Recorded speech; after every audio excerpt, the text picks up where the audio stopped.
was doing curatorial work, and I worked in nonprofits, and I worked in the art world, and fashion, all that shit. Been there. You know, get into that space. At first, I was like, am I good enough to do this? Yeah. And then I'm like, you don't even know how to hold a drill. Yes, I'm good enough to do this. Everybody get out my face. Please. I beg you. So that helps, just showing by action. And then on the internal side, it's a daily struggle. Of being like, I'm an artist because I show up every day, or I attempt to. I don't show up every day. I wish I did. I'm working on showing up every day for myself that way. But I attempt to show up every day in that authenticity. So that's how I'm fighting that internal imposter syndrome. But it's got me in the corner. It's got me in my ass a little bit. But I'm in the fight, coach. It's not easy. So that's all good. I'm already really excited based on what you said about like fighting it. It's not always my strong suit. I really think that every person of color, especially if you're a woman, is like really well versed in some form of imposter syndrome, just how like, I don't know, connections of power work. I got used to it. I think we all have some maybe formative childhood experience with it, and just realizing that this is something that other people are gonna put on you. It's an offensive of people who don't know you. And I grew up in a neighborhood where there were not families like mine, a very deeply rooted white suburb, and despite what I knew to be true and my family knew to be true about things that really weren't even anybody else's business about how and why we lived where we did. There's a constant facing of people who want to put you in a different box or are making assumptions about who you are and what your values are. And it's honestly, I think because I won't give my parents the total credit because they are people of a certain generation. So even though I think I was raised in a very particular way to push back psychologically against that type of thinking, and they did do a great job in helping me ground myself in that. My circumstances were different. My being told that I was like not smart enough to be in a class, or like not like the way that we navigate desirability politics is very racialized, and even just meritocracy is meant to like make Black people believe that they don't belong.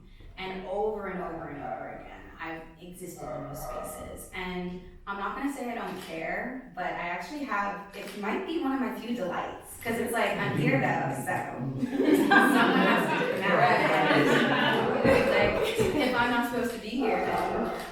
And then I had like a really great community going to an all-women's HBCU, where imposter syndrome doesn't go away. I think even in groups where it's just us and all people of color, and even places where you're grounded in ideals of liberation, there's always going to be somebody telling you what you are and you aren't, based on, again, their assumptions as someone who does not know you. And it's constantly evolving. Like, I think I have a lot of fun with it. It's something that I put into my collages now, because I learn overwhelmingly that feeling does not result in me leaving that space. Where it is something I am trying to advance my confrontation with is professionally. I have only ever worked in media at a professional level, media and politics to an extent, and these are spaces that the further in I go, I do maintain this optimism that it gets better, but the deeper in I go, the more I realize how entrenched power dynamics are, and the power elite just morphs in more insidious ways. I work with a lot of people who frankly don't need to work, who are part of very old, wealthy families that I know, I don't know anything about that life, and I carry knowing that I am different from these folks, while also recognizing the immense amount of privilege that I possess that would bring me there in the first place over somebody else. And that's complicated, because it's almost a combination survivor's guilt and imposter syndrome. But I'm getting better at this phase of my adulthood, and realizing that I can only kind of worry about me. I can only try to, it sounds cliche, but I do believe in lifting as we climb.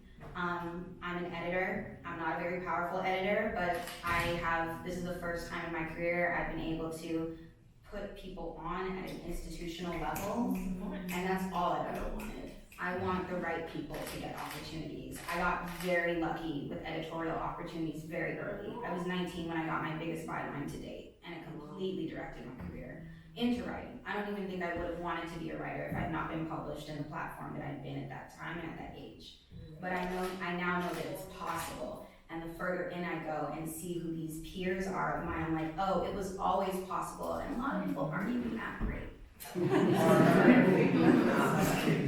much that. Yeah. I think that's what I like about the curatorial world. It's so subjective. Right. You're literally just trying to impress the right person to like denote value to your work, which is insane actually. But it's like, literally. And it's like, well, I mean, if I have the privilege of being able to speak the language, I'm gonna use it to put on people that I think are excellent. Not like the same network newbies, for lack of better words, who keep getting a lot of the opportunities anyway, and don't need them. Right. Yeah, I feel like imposter syndrome, it's hard. I think a lot for me, you know, when I feel like I am able to fight it off a little bit, is really faith. And just feeling like there has to be a reason why this passion was instilled in me. There has to be a reason why I've been able to do what I do. I think also just reassurance from other people sometimes.